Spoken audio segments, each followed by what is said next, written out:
guy, what's going on? How you been? Good, bro. How you been, man? I'm good. I'm just living the Chicago life. Where are you at right now? It's super Uh, cold over here. Now currently in Chicago. I mean, currently in LA. Nice. It's like 55 degrees, so nothing compared to where you're at. Yeah, no, it actually just hit me yesterday. You know what it was like being in DeKalb and being at NIU. Those winters. I know you Florida boys used to just want to go home. You're probably questioning why you even committed to NIU at that point. Man, it's a big culture shock, especially being out there. I think there's not many buildings and whatnot, so like that wind's really hitting you, so you really Yeah. feel it. But yeah, man, it's a big difference from where I'm from and what I'm used to. Yeah. So before we kind of dive into the conversation, I'll introduce you to the new listeners. So Renard Cheren. We were teammates at NIU. He's doing big things. I don't even know what to like. So my uneducated self would say like you're a videographer. What is your like title? Like My what title? do you say you are? Um, Yeah. I'm a cam operator slash steadycam operator, to be Okay. specific. Okay. So is that's different than a videographer? I would say so. A videographer is more so in my head is like a or someone who would like do like weddings or Got more you. brand work or Hmm. something in that instinct. In my line of work is more so I shoot commercials, um, work in film, music videos here and there. So that's kind of the Hmm. difference in a sense. So Hmm. yeah, So, for those people who don't know you, and I like we were talking off camera about like the fact that we haven't like talked in like 10 years. I think when you got to college, you're 2 years younger than me, right? I think I was a yeah, junior and you were a freshman. yes. I got there. I graduated high school 2014, so I believe so. 'Cause I remember I was redshirted, and I think were you a redshirt I, sophomore or red or no, I might have been a senior at that point. No, yeah, you had to have came in my junior year. are you in Paris in the same? Yeah. Yeah. Okay. Yeah. So I think yeah I came in your junior year then. Okay, okay, that Yeah. makes Yeah. sense. Yeah. Yeah, like kind of give everybody like your origin story, like a little bit about you, where you're from, what you're doing, anything that you want to share. Nice man. I'm from South Florida. Grew up down there. Spent most of my life. My mom's from Haiti. Dad's from Bahamas. They both came to the U.S. like right before high school, and they started their path in their life, and I think I came in their life around like 28, and I think my dad was 30, and Hmm. he kind of upheld and put football in my life immediately. I started playing at 4 years old, and from that point on, played football until what I was like, 21. But in between that time stamp, I what is it? Really wanted to get out of Florida, and I was like pretty honed on finding a different path. Grew up in Florida. It's like you see it, it's all you see. So for 17 years, I kind of just wanted a different pace of life in a sense. Hmm. And then I believe you were playing, I believe the Orange Bowl. Yeah, well, I played. I Yeah, probably yeah. got like maybe like 10 snaps as like a redshirt sophomore. I actually did get a PI called against me. So Dope. that's my Okay. claim to fame. That was my only target. That was my only target of the game. But yeah, were you at that game? No, I watched it on TV, but Hmm. that's when I was first, introduced to Northern Illinois, and I was like, oh shit, Hmm. what is this school? And I think you guys were ranked in the top 25 at the time also. I So think we were 16th. yeah, so um, once I got an offer from you guys, it was actually my biggest offer at the time, and I was just very intrigued, and I realized you guys had actually offered a couple other players around the area, and when I went on my visit, there was 8 of us from South Florida, so it It kind was of like made me you, Christian, Ezra. Was it those Ezra, guys? yeah, that whole group, and I'm like, you remember Dion and all those Yeah. boys, Yeah. yeah, yeah. So David yeah, Senior. yeah, yeah. Yeah. That's funny, man. Yeah. So we all went up there on that visit, man, and it kind of just felt like home away from home, and it was something different that I originally wanted, and Hmm. Tommy Lee was already up there. He's went to school called Dwyer. That was we played. I actually played Tommy. I was a freshman in high school. He was a senior, and Tommy had like Kurt Magid and all these like top end players going to Hmm. Dwyer, and they kicked their ass. It was like 52-0, I think. But What that was T Lee as good as he said he yeah, was yeah, in high yeah, school? Yeah, I yeah, know he was. I was yeah. just I mean, Jacoby Brissett was their quarterback, so I mean they're they had a pretty loaded. squad. Yeah, they're Yeah, pretty loaded. Um, but yeah, Tommy was already up there. I think Tommy was actually my host. host. So Yeah, yeah, I immediately just felt at home, and I was like, you know what, man, this is where I need to be. So I made that choice, and I guess I don't know how much further you want me to go, but that kind of lays at that point. Yeah. yeah. I mean that's kind of like that gets us to the point where we met, Yeah. and I remember it's funny. I remember because I think you guys came when we were like there was like some passing camp going on. There was like some tournament. I don't know if you remember this, but I remember you guys and Christian Blake specifically. He had like some Sperry's on with like a beanie in the summer. That's And that I'm like, boy. Yeah. what? I'm like, what's wrong with you? And Yeah. he's like, man, I'm from, how his deep voice is like, I'm from Florida, man. Like this is how we dress. It's not even Right. hot. But I immediately knew. Just me and Tommy came in to NIU together as freshmen, and it was like a different swagger that guys walk around with from Florida, right? Like they're very sure of themselves, right? Whether they're delusional or not, because I have met a lot of delusional people from Florida. Like, what is it about like being from Florida that like just gives you that confidence, especially when it comes to football? Man, I don't know. I think in the South in general, but down there in South Florida, man, it's the tri-state, Palm Beach, Broward County, Miami. It's Mm-hmm. like this breed football players. St. Thomas is like a huge high school down there. There's a lot of NFL players. Um, it's just a place where everything's about football, so that we all start at such a young age, so our confidence is so high by the time we get to high school. And I don't know, man. It's just the way everyone carries themselves. It's funny you name like Christian and I was on more of the quiet side, honestly. You were. I feel Mm-hmm. like me and Ezra were more like the quiet ones out of the bunch, but like Christian, Dion, David, like those guys like really like stood on that. You know what I mean? Yeah. But I don't know. I just think it's just the confidence, and we all knew that we kind of played the best talent in in America, I would say.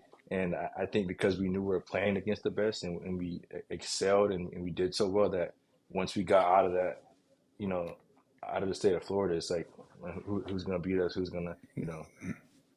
So, but Yeah. that's the way I thought of it. So yeah, Yeah, yeah, you were quiet. I remember because like we would go against each other sometimes, and you would say stuff. And I'd be like, "Man, yeah, this little freshman yeah, dude, yeah. he's talking." But I knew you were messing around. Um, you know, to the point of football.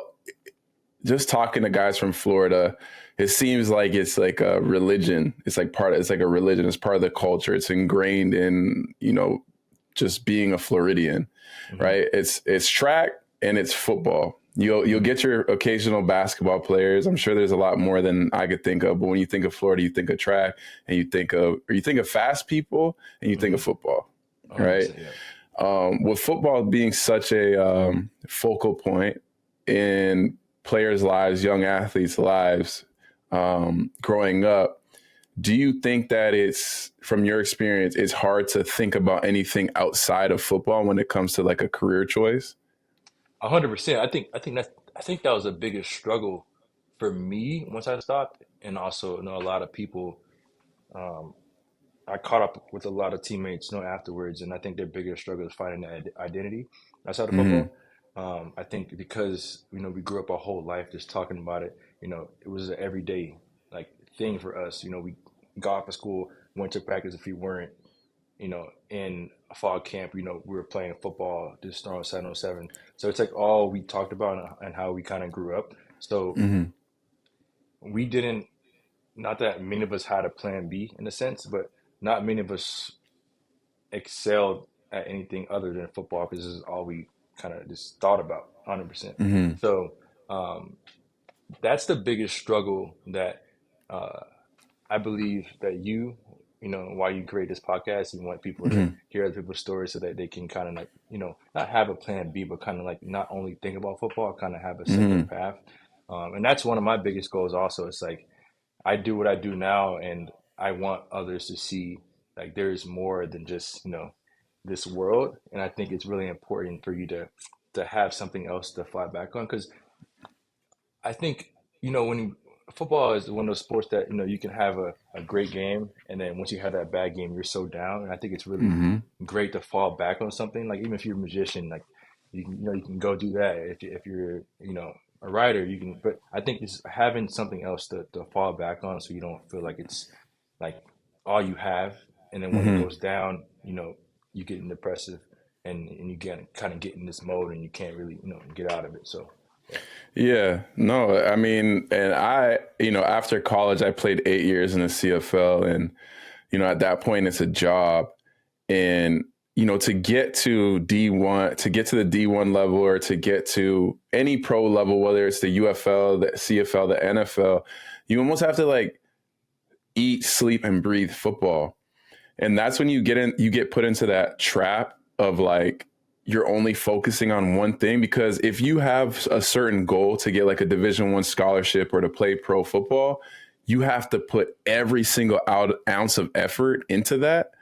But then if it doesn't happen, because only like 1% of athletes make it, which we've heard our whole lives, and we're like, that's not gonna be me. Like, I'm gonna go to the NFL. You know what I mean? Exactly. Yeah. Everybody thinks they're going, but then when you look back, like think about how many guys in your class made it or even got a tryout. Hmm. You know what I mean? I came into NIU with 36 guys, and 5 of us graduated. Certain guys left for various reasons. And I always talk about this, but it's like, that's the reality. You know what I Hmm. mean? Like 31 guys didn't make it through the program for the 4 years. And like I said, like it goes by so fast too. And when you just think about football, it's over in the blink of an eye, and then you're Yeah. like, yo, what am I supposed to do? It's a oh shit moment. Yeah. You It's know? very, yeah. And when I look at your career, I think you were healthy for 2 years, right? Yeah. I helped you for 2 years. I redshirted when I first came in, and then redshirt freshman year I started. I think every game since except one, and then my Hmm. redshirt sophomore year is when things kind of started going downhill, and I was like Hmm. off and on the field. So yeah, Yeah. that's how What was going on? Like what injuries? concussions. Really? Yeah, so I just wasn't, man. I wasn't recovering from them. So I You think you're remember, coming back too early? Looking back? do you remember the test they made us take, like Hmm. the That's initial like test they took me, our baseline our test. baseline test? Yeah. Hmm. I remember I couldn't pass them, and I believe I went into college with 3 concussions. Wow. So at that point, after my first one, it took me a minute, and the biggest struggle was my migraines. I remember I had migraines for like 2 weeks, and it was like painful. And then Hmm. I got another one, and I had migraines for like 4 weeks. And but it also took me uh, after the South Florida game, my retro sophomore year, it took me almost like 4 weeks to 5 weeks to feel like myself again. And it was a huge struggle because my mental health like declined like drastically, and Hmm. it was to the point where, um, you know, I had a really bad depressive episode. And I'm actually remember where we lived in that house, that party house everyone uh, Yeah. kind of went to. Was it my Um, old house? My old house I think it might have been your on the house. Yeah, corner? yeah. That's Yeah, wild to think yeah, about. Actually, that's funny. yeah. That's hilarious, man. So I remember one night, because when you have concussion, they tell you to turn off the lights and like try not to stare at screens for a long time. So I couldn't sleep, and I was just like in such a bad headspace. Like I got to the point where I did not want to be there anymore, like Wow. physically. So Yeah. I remember calling my partner at the time, and I was like, "Yo," and I was expressing to her how I was feeling, and I remember her like driving over to me, and then we spoke, and it was a struggle that night. Everything went as it went, and I remember just falling asleep, and I woke up the next day, and I was like, "Man, this is not good." Like I was like, this is not good. So Yeah. no, I spoke to my parents and we, had a pretty tough conversation. But I knew from that point on, I'm like, all right, if this keeps happening, there has to be like a plan. You know what I mean? So during that process, and I went to the doctors, they said, no, everything's fine, but because of your migraines, you have to really watch out because that means, you're not recovering well from it and whatnot. And then Hmm. as the end of my sophomore season came, the last game, we're playing Kent State, I believe. Hmm. Might have been Kent State. And I had a running back came underneath me. I thought he had the ball and it was just fake, and I realized he didn't. So like I was ready to tackle him, and once I saw him without the ball, I kind of let up and was trying to Hmm. get around him, but he put his helmet right underneath my chin, and I remember just like, and I blacked out.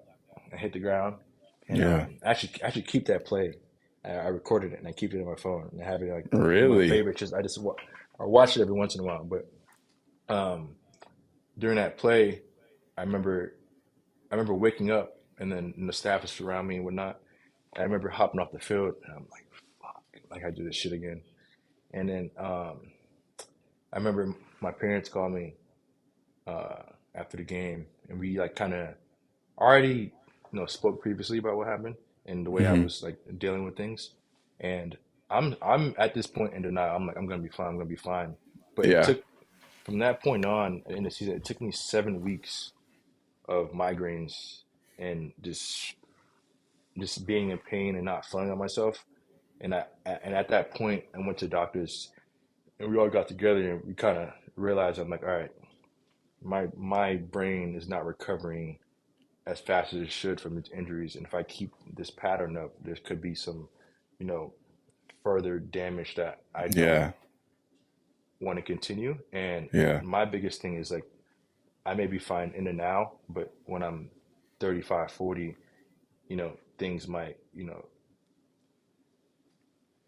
come along, and Hmm. you know how kind of things get. So that's where Yeah. my our brains were at the time. So it took me the off season. It took a lot of convincing, just because, as you said, we kind of breed, and it's all we know is football. And even though like I went into school with a backup plan in a sense, because I was already kind of doing some film stuff, so Hmm. I was studying media and kind of had that afterthought of like after I'm done playing, I know I'm gonna be somewhere in the media field. Um, but I just wasn't accepting of it, and I didn't want to Hmm. accept it just because it was such a huge part of my identity. And the biggest thing is like all we kind of talked about. I'm like, what the hell am I gonna talk about?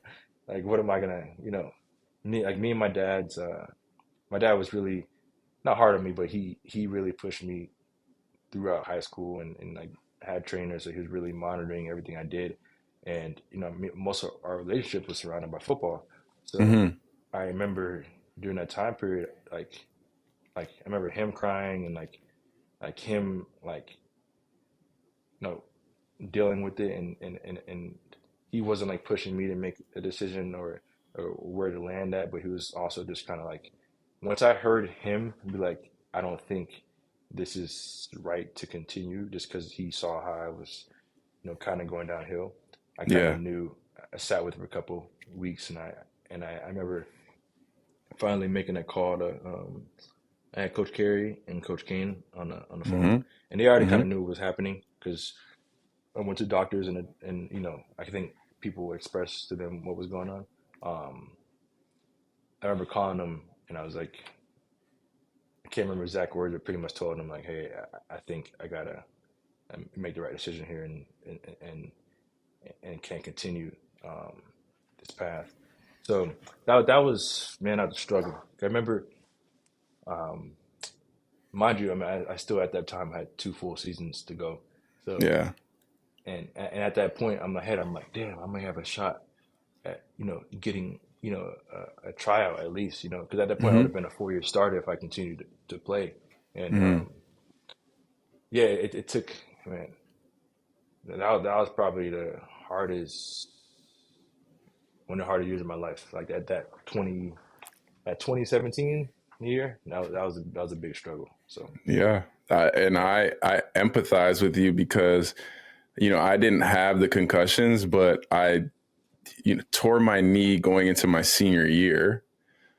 during winter conditioning. So that would have been your first winter conditioning. And I tore my knee doing a stupid drill that like I just, you know, it was unnecessary for us to do. I tore my knee, didn't know I tore my knee. I was having like these lockout symptoms of like my knee just like locking out when I'm running routes, sticking. And then they're like, we need to go get some imaging done. And it turned out I tore my knee and, you know, that surgery. And same thing is like, I'm thinking it's weird because when I got to NIU, I was like, I'm just going to get my school paid for. Like that was my mindset. But then you start making plays, you start like building up your confidence. I'm like, oh, I could really do this thing. Like I can potentially go to the NFL. I knew the CFL was an option just because I'm Canadian. So, you know, I get hurt and I'm going into my senior year and I didn't really like my rehab. You know what I mean? I just felt like I was rushed, and looking back, it was. I feel like I was valid in how I felt. And then senior year was terrible. And, you know, I felt like I wasn't getting the ball. I wasn't feeling good. And on top of that, like my great grandmother died, you know, and I was away from home. You know, you're far from home too. You're from Florida. I'm from Canada. And I was depressed too, you know, and we didn't talk about it as much as we do now. Right. Like, and I'm actually getting my master's in counseling psychology because of what I went through. Wow. Right. So I can work with athletes like yourself, like myself, and, you know, just work through these things that we've gone through. Like we were in DeKalb. First of all, there's nothing to do. Second of all, if there's nothing to do and you're in DeKalb and you're depressed, like it's a terrible, like, it's not a great place to be in. Right. But I was lucky because I had great friends. You know, I had Paris, I had Aiden, I had Matt McIntosh. Like those guys were around me to pick my spirits up. Malik Mitchell, you know, so like that definitely helped. But like, just to rewind a little bit, like for you to make that decision at like, what were you, like 19, 20? Yeah, I think I was 20. Yeah. 20 going on 21 maybe, yeah. Yeah, to make that decision at that age is tough, especially when we feel like we're like superheroes. Like you see a guy get hurt and it doesn't really register to you that that could be you because we're taught to like next play, you know, next man up. But that's also a human being that is dealing with things, especially when you're talking about your head. Like there's things that happen when you have a concussion that it like just changes the chemicals in your head, you know.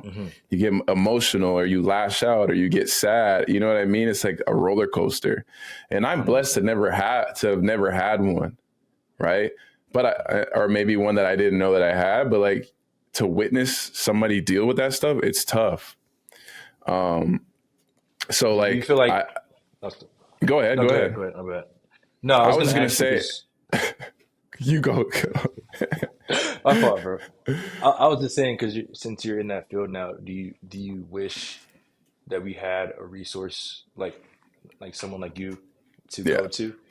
Yeah, for sure. And they do now, and almost like every pro team has a sports psychologist. Almost every Division I program has a sports psychologist. I definitely think that would have helped. But at the same time, it's tough too, because I feel like we had to kind of evolve as athletes to get to that point. Because even if we did have somebody, I probably wouldn't have talked to them because I would have felt weak. I would have felt like, you know, I would have, like, we're told to be tough and not be soft, like our whole lives as football players, that like, and I already don't really like, I didn't come from like a family where like we share our feelings. Like my dad wasn't big on that until like we got older, and that's what kind of changed my mindset. So I probably wouldn't have still, but I was going to say, like, for you to make that decision and to see where you're at now, like, I'm not even saying this in like like big brother, or like maybe, big brother kind of way. Like I'm very proud of like where you're at. You know what I mean? To go with that, to go through that, of course. And because I remember you coming up to me in the locker room being like, "Hey, bro, can I make a highlight tape for you?" And I was like, hell yeah. Like nobody's making highlight tapes of guys in the Mac. You know what I mean? I Yeah. was like, do it. I didn't know what it was going to look like. And till this day on YouTube, it's some good work. No, I appreciate it, man. Yeah. So No, go ahead, go go. ahead. Now I was saying that's funny because that was something that I was doing while I was playing, but afterwards, actually, like something that actually like kept me like going, just being around the sport still in a sense, and also just like because I was also recording a lot of you guys practice. I'm like, were you? You might have been. You I actually was probably gone gone by then. then, I'm pretty Yeah, sure. but I was recording a lot of their practices and games, and I was still in the space, so it really helped me just kind of like like be in it, but just mindfully because as in the cab you said it's boring. So imagine if I wasn't there, like I would just be sitting in my room and all my friends were at At football. practice. So I practice. So it's like just being lonely in the cab is like there's literally nothing to do. So I feel like Hmm. that would have been like X times worse if I didn't have that. So Yeah. Do you felt like it kind of gave you a sense of purpose? Like I say like the biggest thing, I'm a year retired from the CFL and like I don't really miss getting hit or anything like that, but like I miss the locker room. Like that's something that's like irreplaceable. Do you feel like yeah, it allowed you to kind of still feel part of the team even though you weren't like putting on the helmet and like going out on game day? yeah, in a sense, it's also hard because I feel like I couldn't like we'll joke around, we dance, and especially a lot of Florida guys. That's how you kind of like came together. But I felt like I couldn't because I couldn't contribute. It was like Hmm. hard in that space. So I wouldn't like I would be there, but I wouldn't talk as much because I knew that like Hmm. what am I going to say, in this moment. So that was probably the hardest part, just not Hmm. being able to speak on the game, speaking on. But I think I remember in the beginning I was like giving some advice to the young guys and helping them out in that way. So that helped, being around linebackers and stuff. But other than that, man, I just needed company for real. That was the biggest thing. Hmm. I just needed my people to be around to get through that. So that was my Yeah. that was my biggest purpose. So yeah. Yeah. So fast forward to where you are now. You said you're a Yeah. camera operator, a steady cam operator. How did you get into that? Like getting from NIU to where you are now? Um so as I was saying, I was doing highlights and stuff, and once I got hurt and kind of went down that path in 2017, I was just trying to find things to keep me busy in the film world. And at the time, I purchased a drone, and I would drive like in the back roads of the cab.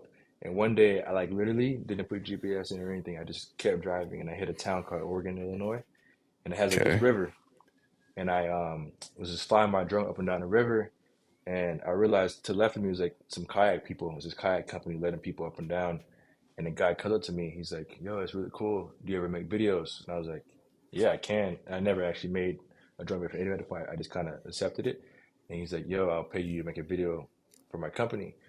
And Wow. literally on the spot, I just started recording people like this, getting off a dock and kayaking up and down the river.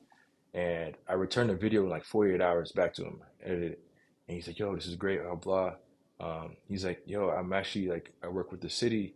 They were looking for someone to do a drone video of the whole city. They're trying to, bring more to the town."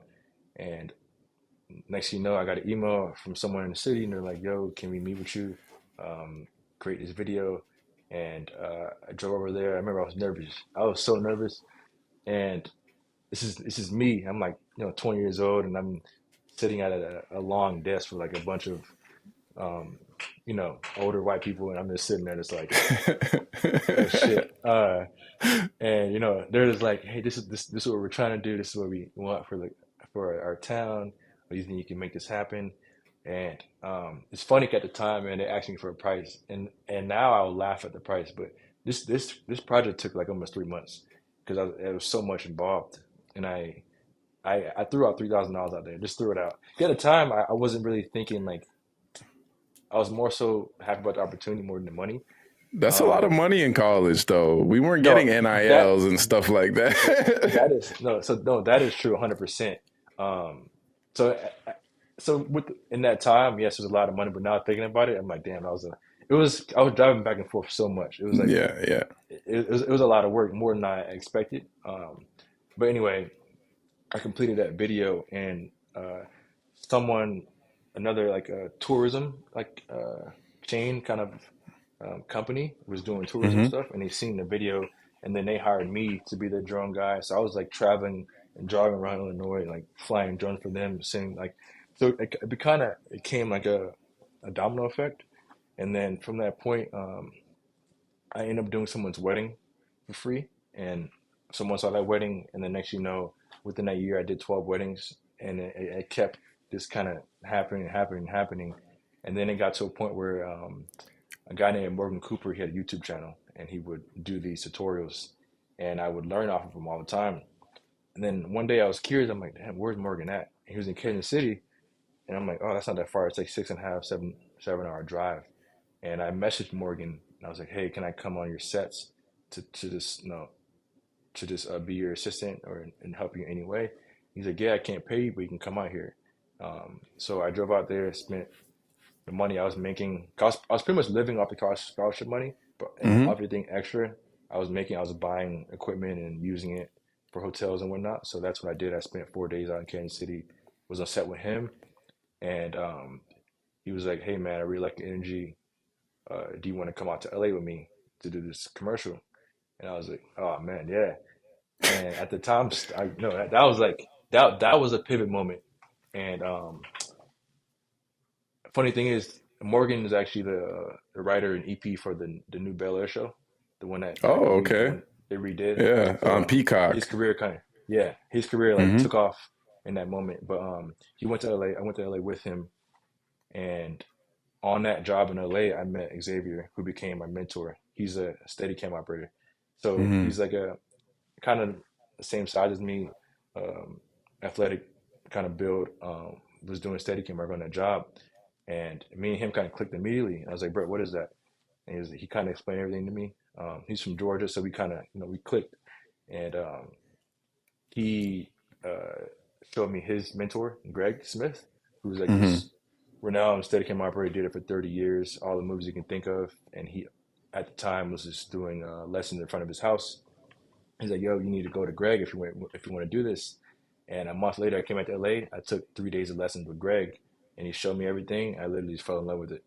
And from that point on, I was like using and take as many gigs as possible just to come back to LA and take lessons. And then I remember that May break, that summer break we get off after semester. I stayed 25 nights in a hotel, and I just literally just was at Greg's house for a whole month Wow. because I was like, I got to make this work. That's Um, crazy. Like, so you went from just randomly. This is crazy how life works. You went from just randomly driving to a random spot to working with like some of the biggest names in like the world, almost. And what? So time frame wise, like, was that within a year? Was that within that months? was all. So I think it was like March or February. The decision was made, and I hit up Cooper probably in September of that year, same year, and then Wow. by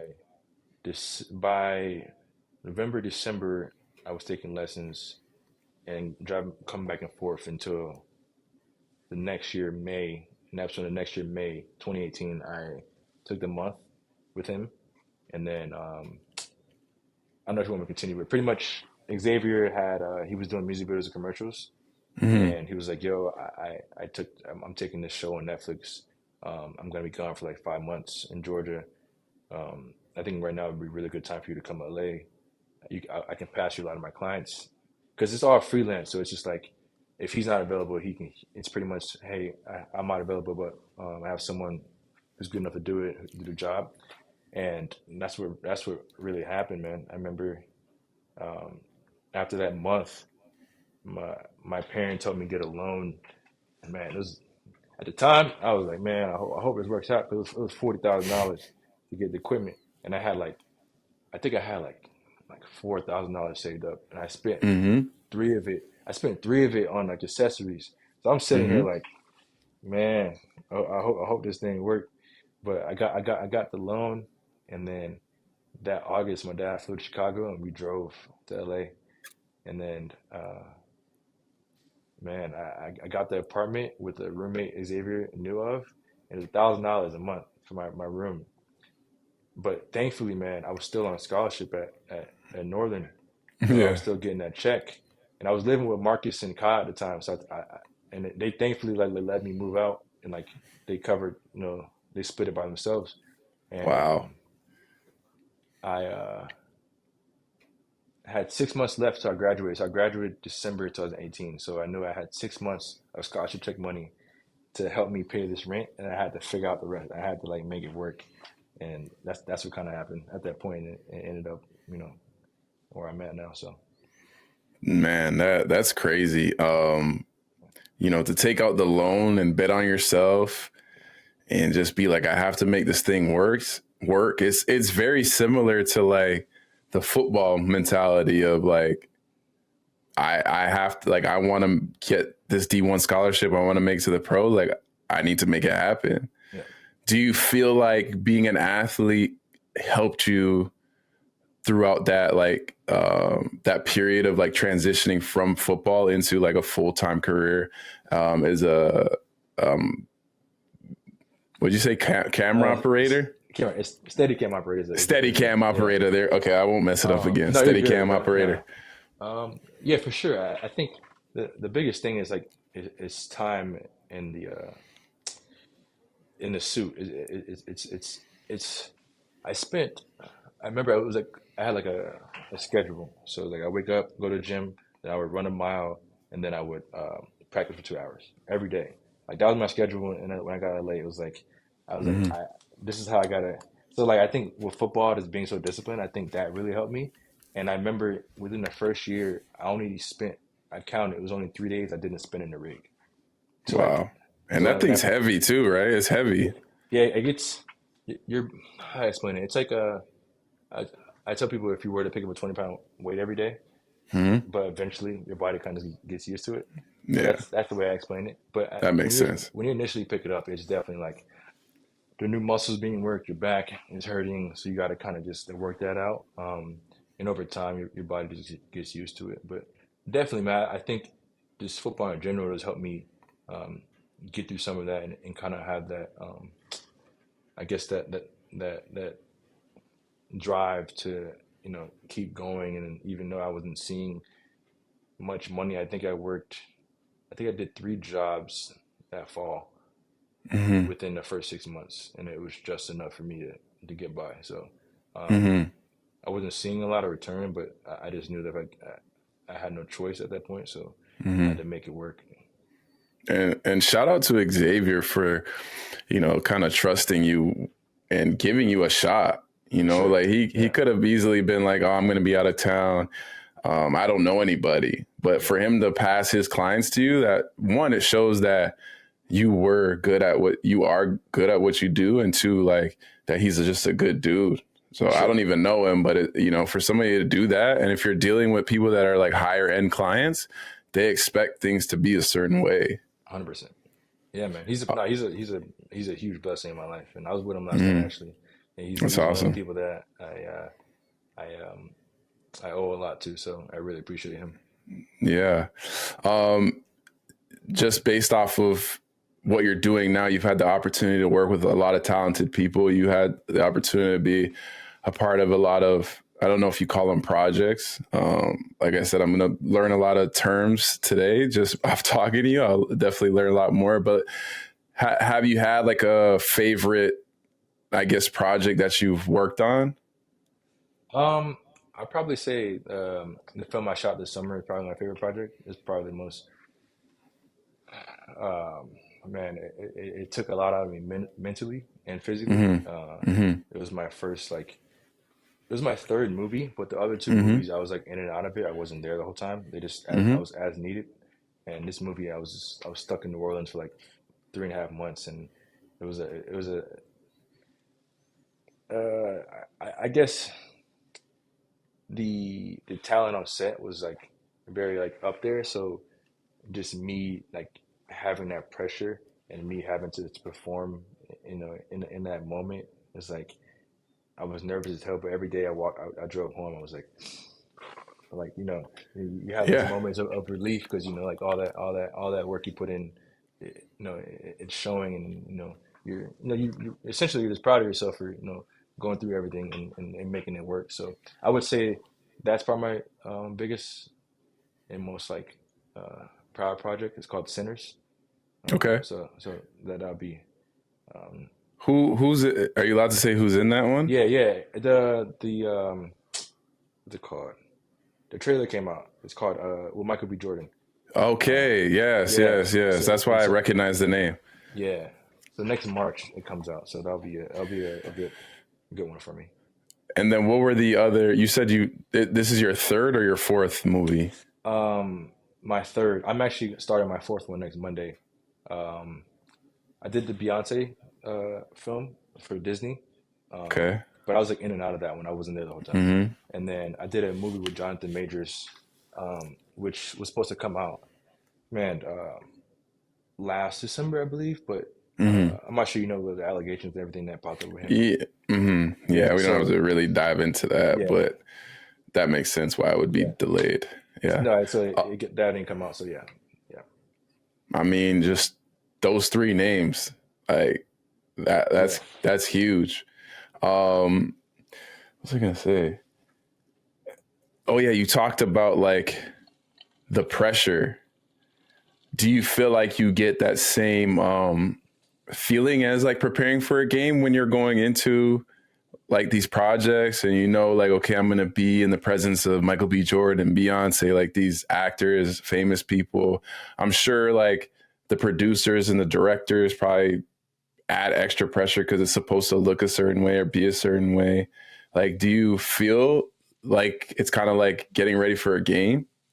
Eh, In a sense, yeah. I'm like, I kind of have the same routine. I sit in my corner, I listen to music. I'm like, looking at the notes. I'm looking at the board and seeing what the shots they want. So I guess it's like it's kind of parallel in that Mm-hmm. sense.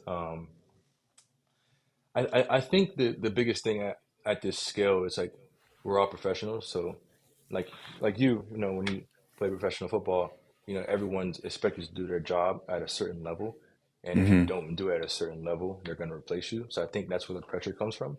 Um, and for me, just being younger and around, just to backtrack a little bit, a lot of operators are my generation's kind of um, skipped a step in a sense because most operators are usually like their later 30s, 40s, even in their 50s. So Mm-hmm. me operating and starting at 21 years old, it was a big like if I stepped on a set, especially just even being African American, you're like who's this young black dude doing an older person's job in a sense.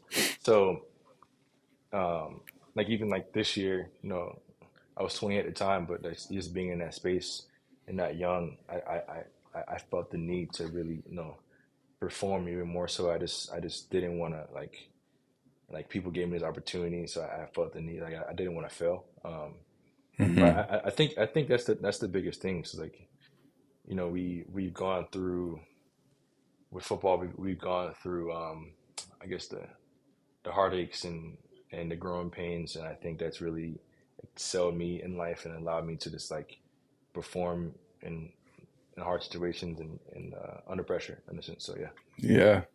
Well, I talk because I have a group chat with, I don't know if you were there with Dom. Were there with Dom Ware? Was Dom Ware still there when you were at I don't think so. NIU? Drew Hare. Drew, yeah. You remember Devontae Majors? He was like I a don't think so. tight end. He might have Cam Stingley. Cam, yeah, Cam, yeah. Okay, so like all those guys were like in my wedding, right? Yeah. So we talk like every day. And what was I gonna say? Congrats Damn. on that, by the way. I appreciate it Yeah. because I forget what I was gonna say. I blanked out, but I really meant to ask you, like, for somebody who is like coming into or wants to kind of get to where you are, what's some advice that you would give them? Man, man. I think about that for a second. I would probably say, just to, it's kind of cliche, but like believe in yourself and really like. I think life's full of like it feels like a bumpy road, and it's just like you can have a great day, and it's like one day it's gonna go down here, but I think you got to just keep climbing and keep going. And I think when times get hard, that's when you really grow as a person, and I think that's when actually the most progress comes from is when you're at your Mm, lowest. Um, so I would just tell people, man, like you have a plan, man, just stick to it, and don't be like disencouraged by someone's words, or it can even be family members that might tell you you can't do it. But I believe that as long as you have a purpose and a strong belief in your higher person, I think yeah, you can really do it what you want to do. And you just got to put the work in, and it's work ethic. And we you got it. And we've, as athletes, we've kind of um, over time we just kind of got used to living that lifestyle. So once you get in that real world, man, it's like no one's gonna, no one can't really, push you off your pivot. So that's really it, man. yeah, we learn to deal with a lot of adversity at a young age, and you don't even know why you're going through it. And that was to my point. Like we talk about it in our group chat, is like how much football prepared us for the real world without us knowing it.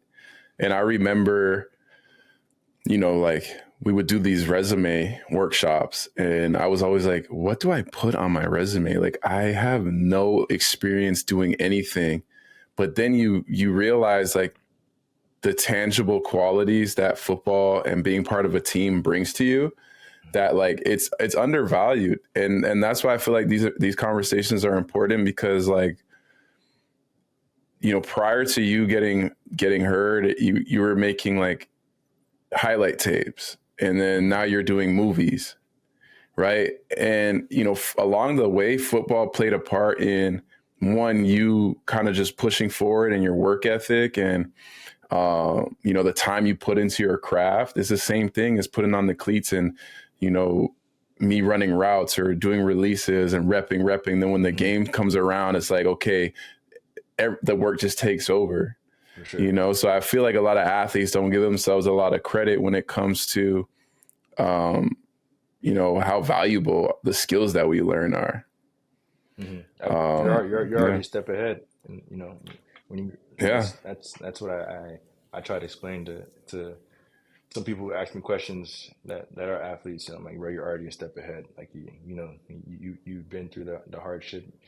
Most people that you're going to work alongside of, they haven't gone through that. So the way they might um, react to adversity is going to be way different than you will, I promise you. And those are moments when you're going to grow the most, and realize how much football or whatever sport you played has done for you. So yeah. 100%. So my last question for you, all right, because you've been at this thing for like an hour. It's been awesome to Okay. catch up with you. What is your like, if you could fast forward and say like, this is where I want to be, this is like my end goal, my high point, what does that look like for you? Ooh, man. Um, my biggest goal is actually to tell stories of athletes who have gone through challenges and like persevered into where they are now. So I think my biggest goal is like do documentary work in that field. So I think that's something that if I can do like one film a year, and just focus on somebody, and just be in their space and adapt to the world. And I think that will like bring me the most joy. And that's actually something that I'm working towards right now, and hope to you know be doing more of as I get older. So I love it, man. I was a journalism major in college, And, you know, part of why I chose that was, one, it got me out of the classroom and it taught me how to speak. It taught me how to edit videos and, you know, get B-roll and find my own stories. But it also, my idea was to kind of do what I'm doing right now and like just tell stories, you know. So we're definitely on the same page with that. I think it's important, and I think it's important for young athletes to see the possibilities and to just kind of expand their mind, and don't be afraid to, you know, while you're focusing on the main thing, which is football, you know, maybe dabble in something as a side hustle, and that side hustle might become a full-time job, just like what you're doing right now. 100%. Right. Man. So, that's important. Yeah. Man. Nah, man. But I wanted to say something before. I was saying like, I hope you're proud of yourself, man, because you're one of those people who are able to make it, you know, to that level. And it was I remember you made this crazy ass catch. It like made it on ESPN or something, and it was like, man, that's really dope to see someone, you know, that you played with alongside with, you know, on ESPN and doing big things. So definitely proud of you, man, and I'm happy to hear you're helping a lot of athletes, and I see you're training kids also, and giving back to community, man. So I just want to say that before, you know, we headed out.